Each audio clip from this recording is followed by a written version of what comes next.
இன்றைய பங்குச்சந்தை நிலவரம் குறித்து தொலைபேசி வாயிலாக நம்மிடையே பல்வேறு தகவல்களை பகிர்ந்து கொள்கிறார் பங்குச்சந்தை நிபுணர் சேதுராமன். வணக்கம் சேதுராமன். வாரத்தின் இரண்டாவது நாளான இன்று சந்தைகளின் போக்கு எப்படி இருக்கும்? வணக்கம்.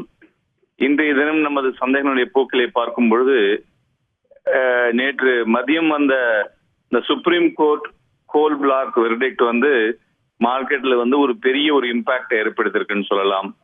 அதாவது ஒரு ஆல் டைம் ஹை இன்ட்ராடேல வந்ததை மார்க்கெட்ல அதுக்கப்புறம் அது இன்ட்ராடே ஃபாலாக மாறி 229 புள்ளிகள் சென்செக்ஸ் குறைந்து முடிவடைந்துள்ளது.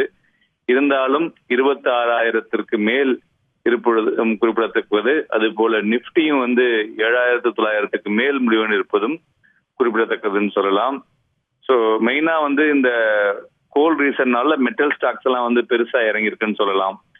ஸோ இப்போ கவர்மெண்ட் என்ன டெசிஷன் எடுக்க போறாங்க? ஏன்னா மெயினா இந்த ஏரியால தான் கவர்மெண்ட் ஒரு பெரிய ஒரு பாலிசி பேராலிசிஸ் எல்லாம் சரி பண்ணி பவர் செக்டாரை ஆக்டிவேட் பண்ணணும், மெட்டல் செக்டார் ஆக்டிவேட் ஆக வேண்டும் என்று கூறி கொண்டுள்ள தருணத்தில் இது மாரி வந்திருக்கிறது. கவர்மெண்ட் எந்த விதமான உத்திகளை கையாண்டு இதனை எப்படி சரி செய்ய போறார்கள் என்பது இந்த வாரத்தில் தெரியக்கூடும். அதனால் அதுவரை இந்த மெட்டல் செக்டார்ல ஒரு கண்டிசிவ் டிசிஷன் இருக்கக்கூடிய வாய்ப்புகள் அதிகம் தெரிகிறது.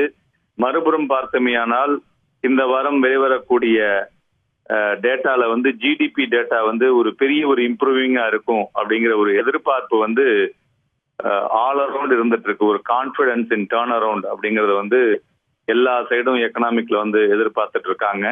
ஸோ அது இந்தியாவை பொறுத்தவரை ஒரு பெரிய ஒரு பாசிட்டிவ் பூஸ்டர் என்று கூறலாம்.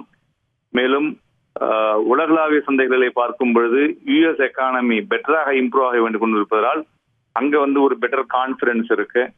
ஸோ இவையெல்லாம் மார்க்கெட்டுக்கு ஒரு சாதகமான சூழ்நிலைகள் என்றும் கூறலாம். இதை தவிர நாளைய மறுதினம் வியாழக்கிழமைக்கு F&O க்ளோசிங் இருக்கு. அதனால அந்த F&O க்ளோசிங் நேற்றைய தினம் விழுந்த வீழ்ச்சியில நெக்ஸ்ட் மந்த் F&O கேரி ஓவராக இருக்கலாம். அதை தவிர ப்ராஃபிட்டும் புக் பண்ணியிருக்கலாம் அந்த மெட்டல் செக்டாரை பொறுத்தவரை. பட் ஓவரால் சென்டிமெண்ட் வைப்ரன்ட் பார்த்தோம்னாக்க நிப்டி ஃபியூச்சரை பொறுத்தவரை பார்க்கும் பொழுது 7,900 to 8,050 அந்த பேண்ட் சரியாக இருந்து கொண்டிருக்கிறது. 7,900க்கு கீழே மார்க்கெட் க்ளோஸ் ஆகும் பொழுதுதான் சம் டைரக்ஷன் சேஞ்சஸ் மார்க்கெட்ல வரும் என்று எதிர்பார்க்கலாம். இதை தவிர வந்திருக்கக்கூடிய அந்த காலாண்டு நிதி அறிக்கையை பொறுத்து பார்க்கும் பொழுது ஆட்டோமொபைல் செக்டார்ல ஒரு நல்ல ஒரு மொமெண்டம் இருக்கிறதுனால் இந்த பேட்டரி செக்டார்ல ஒரு டர்ன் அரவுண்ட் இன்னொரு 2 வருஷத்துக்கு ஒரு நல்ல மொமெண்டம் இருக்கக்கூடும் என்ற எதிர்பார்ப்பு இருக்கிறதுனால் அந்த பேட்டரி செக்டாரை இன்வெஸ்டர்ஸ் ஒரு லாங் டேர்முக்கு வாங்குவதற்கு ஏற்றதாக இருக்கும். இதை தவிர என்பிஎஃப்சிஸ் நான் பேங்கிங் பினான்ஸ் கம்பெனிஸ் அதுலயும் ஒரு மொமெண்டம் வந்திருக்கு. அந்த செக்டாரையும் பார்க்கலாம்.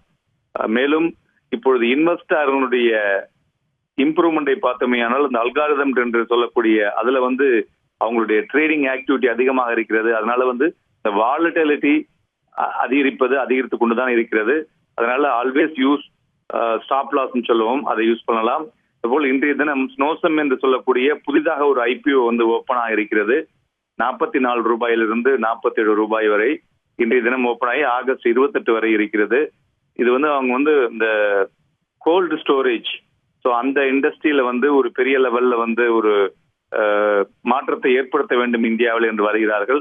அதனால அது ஐபிஓல அது ரீட்டைல் இன்வெஸ்டர்ஸுக்கு வாங்குவதற்கு ஏற்ற தருணம். அதனால அதுல முதலீடு செய்யலாம்.